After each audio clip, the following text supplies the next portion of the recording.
What's up, wotv? Editor Jackie here. Holy shit, host Jackie thought I should have my own video for whatever reason. And this is going to be Editor Jackie's hot take. It is going to be, I am coming into this with some chaotic energy, and I am going to give you a flaming hot Cheeto. No, that's not strong enough. A volcanic eruption of... Nope. That sounds bad. I am going to spit some hot fire about Trials of Reckoning. And the reason that Editor Jackie is doing this instead of Host Jackie is Host Jackie fell into the classic trap of saying how you could instead of if you should. Now, it is my opinion as well that you should do ToR, you should watch my Trials of Reckoning video coming out later, and that you should do it at a baseline, the things that I recommend. And also, that's a good video for upcoming Trials of Reckoning. But in this video, I want to add the context that the Moogle Cloak is probably the biggest piece of shit that I have ever seen for a Trials of Reckoning reward that I can remember. And okay, well, another hot take though is like, what the fuck, wotv calc? You do so many things well, but there's not a ToR section for acquisition. There's a box event, and yes, these are ToR rewards, but not nearly all of them. And then when I add in recurrent event, I get a whole bunch of extra stuff. But the why I dislike the Moogle Cloak is really a rotten onion. It has many layers as to why I think it's bad, and I really have to get through all of them to explain why you probably shouldn't take this Trials of Reckoning super seriously. I just don't think it's a good piece of gear for really basically anyone who could probably use it. But let me explain why. So my first issue, let me just roast Trials of Reckoning in general. What the fuck is up with this being a 1 week event? I think the last one was a 1 week event. Maybe the one before that was a 1 week event as well. Maybe I'm spoiled. Maybe I'm misremembering. Maybe it only happened once. But I remember there being a 2 week ToR. Because my strategy was week 1, farm. Week 2, minimum farm, do other shit, but also cash in those boss tickets. Do my boss fights on week 2. I feel like I've done that multiple times. So like 1 week ToR just kind of feels bad. Can I not get another week? It's a lot of farming to do in 1 week. And yeah, my other issue with modern ToR in addition to that is this. This is kind of the new trend, this conditional on being Final Fantasy whatever thing that they're doing, and I can show you this on a lot of recent ToR stuff. See, this one only worked for the Dragon Quest, and this one only worked for 13. The thing is, I feel like these... Okay, well, honestly, I'm not really sure any of these are that great, really. But, despite that, they are pretty good. They all do, like, it's weird because they all do, like, some of the things that each of the characters wants. So it's like a good piece of equipment for all of them, and it's pretty strong, but it's also, generally speaking, not the best piece of equipment for any of them because it doesn't really specialize on what any of them want.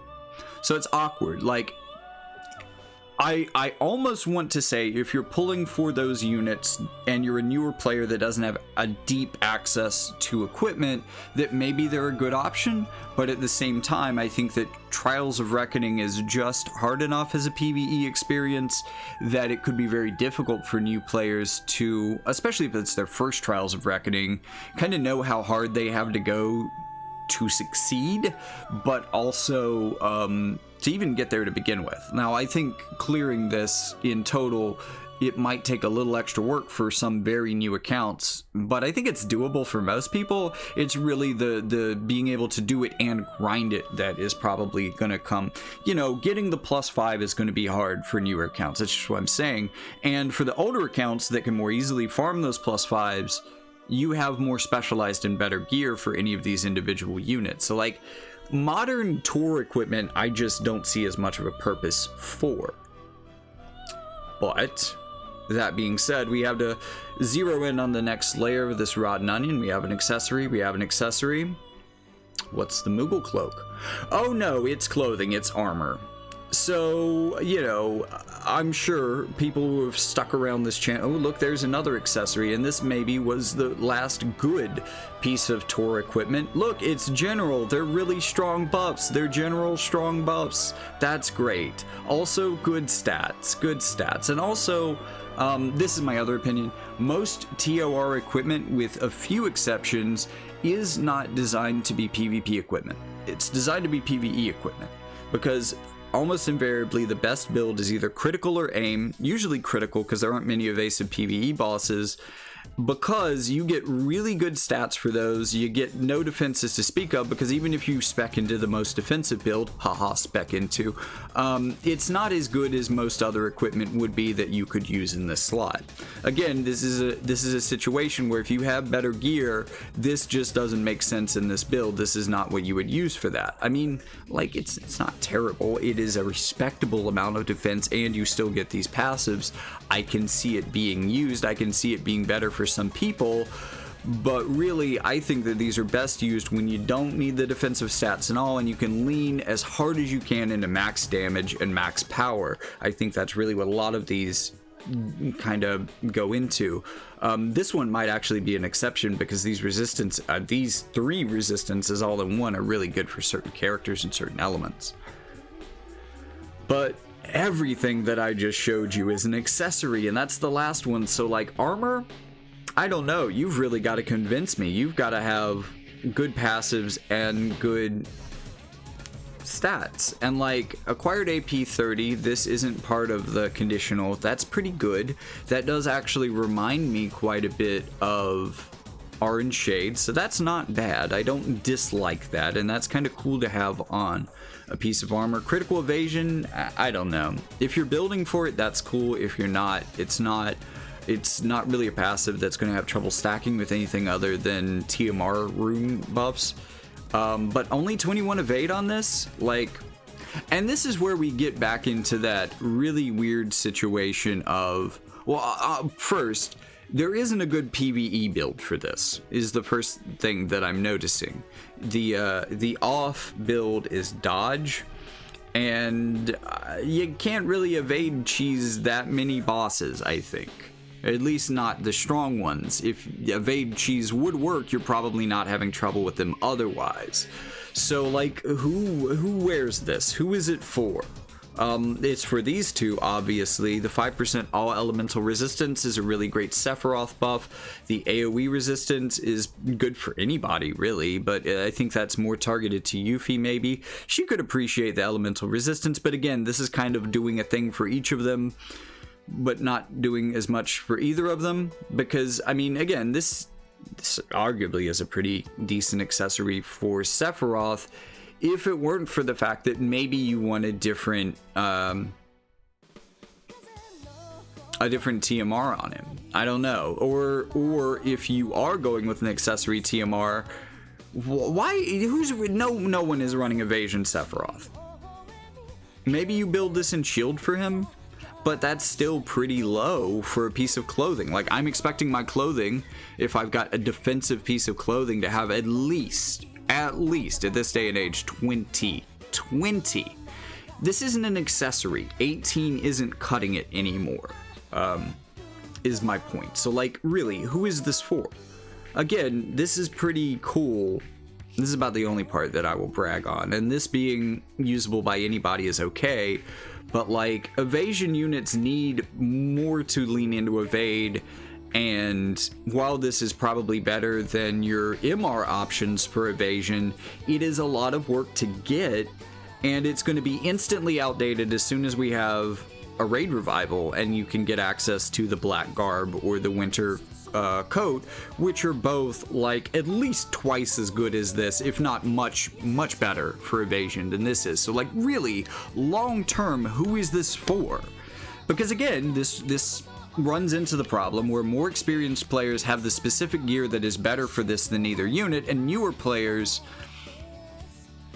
are probably going to be able to make this a very good piece of gear, and even if they do, it's really only if they just, I mean, like, the person that would want to build this for an evasion unit, I think, is someone who has already stubbornly decided that they never want to do any form of raid content in this game. Maybe this is for you, because yes, the good evasion clothing does come from that raid content, but like, really, who is this for? Is my question, because like, for my Sephiroth, this isn't enough defense. This isn't enough. I don't care about the evasion. The all elemental resistance is awesome. That's why I use Alexandrite Ring, though. The acquired AP is pretty cool. I gotta say, again, that's probably the best piece of this, and I guess it's a. I really don't like. This would be a good piece of MR armor. But like UR level for UR effort, no. It doesn't. I'm not sold on it. You know, again, like with a buff like this, I would have much rather had Orange Shades. It's an accessory. It has roughly the same stuff. It has really good stats on board that are really applicable for a lot of things. And I think it had critical instead of critical evasion. I think, I just, you know, out of the 3 critical things that you could have, I think critical evasion is probably the least helpful, because it's a contingency to a contingency, right? So yeah, that's why I just don't like the Moogle Cloak at all. I don't think you should farm for this. And that being said, let me go back to my list of equipment, because I am not saying, and I think I hope I pointed this out at the beginning, I'm not actually saying that you shouldn't do this TOR. You probably shouldn't what, are you fucking kidding me? Because the Shinra Bangle is available, and while it is a little bit old, I don't recommend building for shield, although 18 defense on a +6 accessory is pretty good. But I really think that this one is your PvE equipment, your big boss max damage equipment. You get the critical build, you get the increased critical damage, you get the increased defense penetration. Only 10 is kind of sad, but also critical rate 10. This is just a really good package. And getting the +6 is not going to be hard. You'll probably have to skip the boxes to just spend all of your medals on recipes for this in the shop. It's a collaborate. Oh God. Oh, they're collaboration events. That made it's in 3 different categories. Bismarck, you've done so many things right. Please fix this. Give me a TOR category. I really needed it for this video, and it's not here. Why are they in 3 different categories?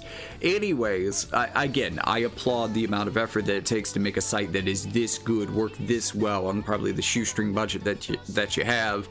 Also, give this dude money. I'm pretty sure there's a link somewhere on this site that you can help fund this site, because you know it's a site, it needs funding. It occupies a server somewhere. He's at the very least paying for that. There is literal work going into this. Give this dude your money. There's also an aim build. The aim build isn't bad, but I think that since the passive is leading to critical, you want critical. But this is a good piece of TOR equipment, and it is much more achievable than the Moogle Cloak is, because the older stuff, the recipes are just super cheap. You can buy them outright in the shop. Get them. It's good. If you don't want this, and I can understand that you might not, the box rewards are pretty good, so just save up and just do as many of the boxes as you want, and don't worry about having to spam that last box multiple times to get enough Moogle Cloak. Like, don't even worry about building the Moogle Cloak. Maybe you do. Maybe you end up getting enough that you're like, okay, you know what, this +3 will hold me over. Sure, that sounds great. Sure, fine. I'm not saying that you shouldn't do that if you have no other options. I'm just saying that it's not really worth the extra effort to build the Moogle Cloak, because it is a nasty, smelly onion of complications that is also simultaneously like dipped in melted rubber and set ablaze. It is just not good. I don't know who it's for. I don't know who wants it. It doesn't make sense. And I'm also, even though I kind of assumed that at least a third to half of you maybe pulled Sephiroth, and that at least 2/3 of you tried, and maybe some of you pulled Yuffie. maybe you, maybe, but for the people who didn't get lucky with either of those units, yeah, why would you want this? I don't understand. There's so many other things that you might want. Get the Shinra Bangle instead. Do the box events for the rewards. Really, I think maybe getting the Shinra Bangle is better than doing the box events, especially if you just don't care about the Moogle Cloak at all. But there are other good rewards in the boxes that might work better than the Shinra Bangle if like this just doesn't turn you on. But this is a good piece of critical gear. There's a lot of units that would enjoy this. So, with all of that being said, I think I've actually put together a monologue that I don't have to edit. Wow, so now I don't have to play double duty. So, there we go. Coming in with the chaotic energy. I hope that was the fire take that you hoped it was. And getting out of here under 20 minutes. Holy crap. I might have to do hot takes more often. This was easier than I thought. Cool. Well, I guess I'll be setting something ablaze in the next video that you see me in, or I'll just be making edits. That is my job after all. So, thank you for watching. Jackie Fox, back. Editor Fox out.